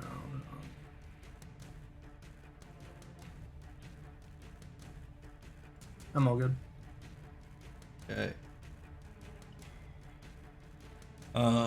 Let's go ahead and then move it to Francis's turn. Well, I just wheeled. Oh, I'm sorry. Let's move it to Alder's turn. My turn. Yeah. Look at that impeccable timing. So while Good you were timing, gone, good timing. this area. Oh, got... I was Oh, watching okay, for gotcha. the most part. I was Okay. all the vines and stuff. And, Yeah. So this is all difficult terrain. All right. But you succeeded that strength throw. I rolled an 11, and you have a +3 to your strength saves, and it was a DC 14. We will take it. Is that a chest up in the top right corner? You know, I pictured it as more of like a drawing board, but I guess it could be a chest. I just couldn't tell. I didn't design this. Just because I really don't have much. I don't really feel like fighting this old man. Like, yeah, he's got fancy spells and whatnot. I'm ready to get going on trying to fix stuff. So, I guess I could try and shoot him one more time. You could try and talk to him some more. Could I ask him why we're having the constant the fight here? Is that what his intention was? Was there to be a fight, or was it more? Why are we doing this? Oh, there, as I have said before, there is a certain metal that can only be tested in fire. However, for the most part, I have seen what your capabilities are.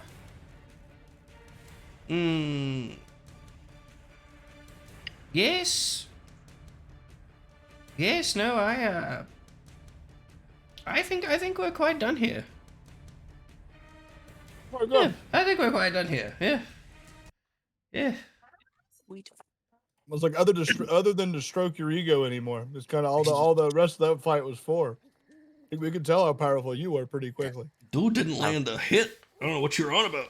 He just threw some vines around. His kneecap got cocked. He blinked around and threw some vines Yeah. around. But yeah, okay, fantastic.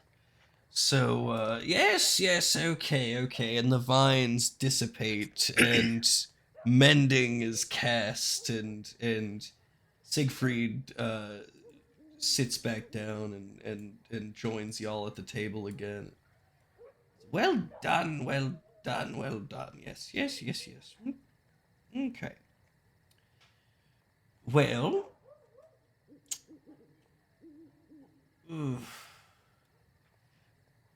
are you ready to hear the details of your endeavor? Yeah, spill your guts. Let's hear it. Well, I'm too fat for this. We need to gird this up. oh, pardon me. And he claps his hands, and butlers bring in just a veritable feast. It is very apparent that this man has means. If it was not abundantly clear by his home and his demeanor and the butler at the door, like, yeah, this dude is he's not hurting for money. And what's interesting is that, you know, it is a feast, but you do notice that, like, from what you guys, those of you that remember kind of the before times, like, this is still, like, this is what somebody back then would have just had as a meal. We are just now, you know, so accustomed to living without that it seems like a feast. And so you all get to dig in, and he kind of begins to speak. Firstly, I'd like for you to travel to Elvashara. As some of you may know, the borders there are fuzzy at best. They're defined by the edge of the tree line, and he pulls the map back up. You know, kind of brushes some of the stuff away from there so you can see. And Elvashara, the borders are defined by the edge of the tree line. And as of late, the citizens have been steering clear of this sort of southwestern corner. There's whisperings of a darkness settling there. We're aware of the Darklands in this area, but they seem to have stayed mostly south of the river. However, there's been creepings and rumblings, and we're not sure. But we do want you to go there. You know, I'd have thought that Lord Halfham would have stamped out any such blight upon his lands, but for reasons that remain unknown to me, current intelligence says that he has not. Frankly, current is not the apt word, because my informant has not reported to me in some time. As for your methods, whether you wish to scout and entreat Lord Halfham for assistance, or solve the problem yourself, is entirely up to you. Likewise, whether you choose to claim responsibility for the victory to the Lord afterwards, or not, is entirely your decision. However, I cannot guarantee complete protection from here. His reaction of such news of strangers fighting in the darkness in his land, and his reaction to that news is impossible to predict. He may view your actions in his forest as treason. Truly, it is impossible to know what he will opine. But the most important factor to remember is that we never spoke. The sleight of hand does not exist. You understand? I have another contact in Elvashara. Not quite so well connected as the last one who's gone dark, but once you deal with this issue there in that corner of the woods, go find Farrak. She's the proprietor of the Knotted Vine Inn. and she will contact me, and I'll pass further instructions on from there. Oh, and of course. And he goes over to the chest in the corner, and opens it up, and you see 5 bags of 25 gold, and he brings them over to you and plops each one down next to your dining tables. Do we Straight to have the any point. do we have any like it. questions? Straight and to the point. We like it. Very nice. Where is the best armor around here? Well, in the land of Kenton, there's not too much to do here. However, there is a general store, but you'd probably seek the blacksmith. His name is Jackson Thule. Let me tell you, he does not care for my puns. I'll level with you right now. Me and Jackson do not see eye to eye, but he's good at what he does. He does specialize more in armor than weapons, so you may be in luck there.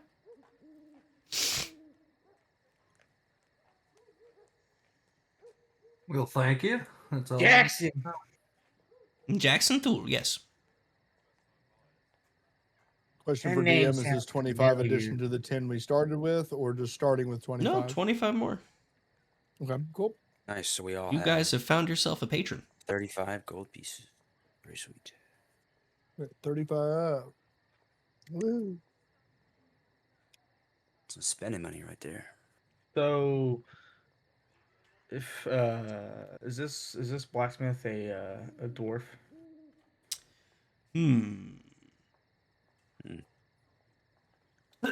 We'll say,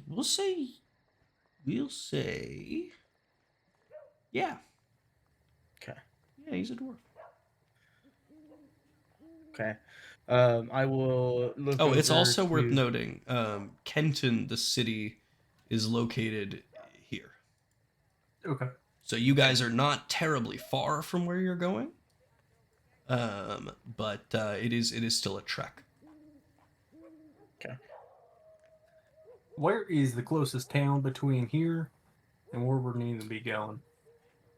Well, that's a rather interesting question. Who here is familiar at all with how Elvishara works? Who's from there? I haven't been there in a long time, but that's where I was born.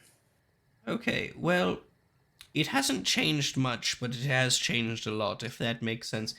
The thing about Elvishara and the elves in general is they're not big on directions, and they're not big on borders per se. They're very flowy, you know. And the thing, so when you say town, technically all of the woods of Elvishara are populated. It is simply a matter of populated how densely and by whom. You will not find yourself another town between here and the wood line going north, or even a northeasterly direction. However, you may find a few outposts if you're going, in this sort of westerly direction. However, you run the risk of heading into these lands that have started to become a bit more blighted. So, at your own risk.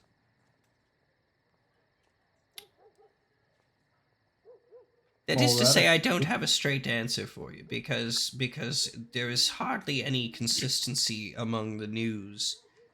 How many of these outposts survive? No towns have been built there. There are plenty of places you can find in Elvishara if you can find them. And what kind of language are they speaking over there nowadays?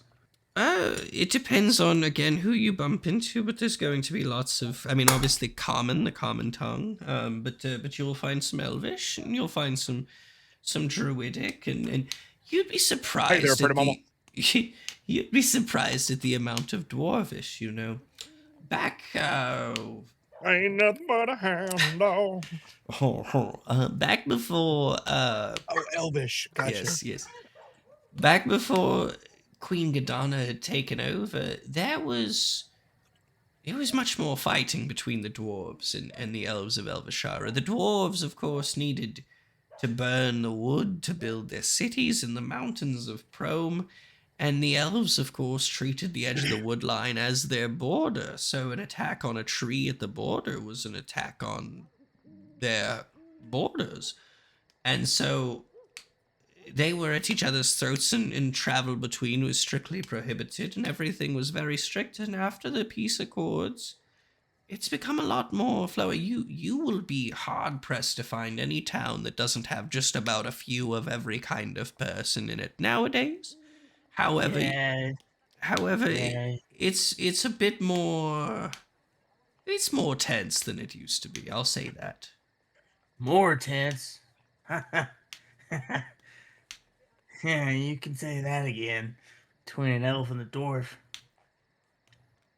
Speaking of elf, Mr. Half-Elf, you're rather quiet. What is your thoughts in all of this adventure seeking and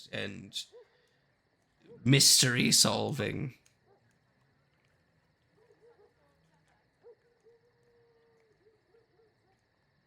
Francis. Your mic's muted. No, that's Your mic's muted. Andrew. Is that Artie? Was I muted again? Yeah. Yeah. I don't know what you've been trying to say. I was about to say, you've been quiet.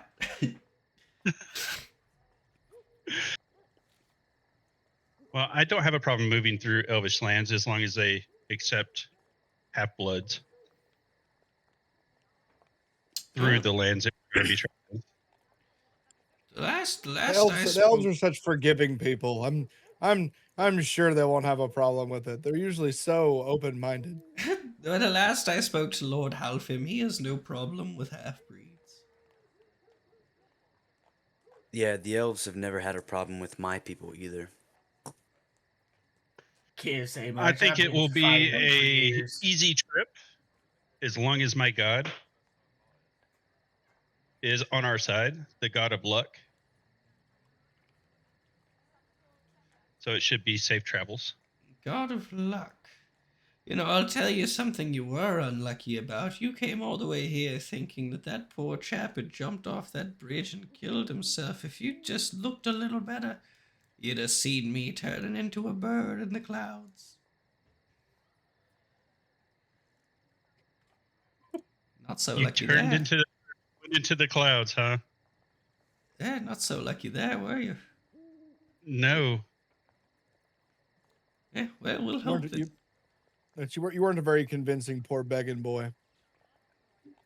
Oh, that wasn't me. That was I gave that child like 6 apples. Don't. 6 apples and a You got me. And I said, go beg for food. Oh my god. Here's food. Go beg for more. Yeah. You can't let them forget where they came from. I have lived on the road for many, many years. So traveling, I'm accustomed to. So are we just gonna keep jibber jabbering, or are we going? What are we doing here? Is I it agree with nighttime? the Lord's name again? Huh? What was the Lord's name again? The Lord of Elvashara? Yeah. Lord Halfim, Halphim.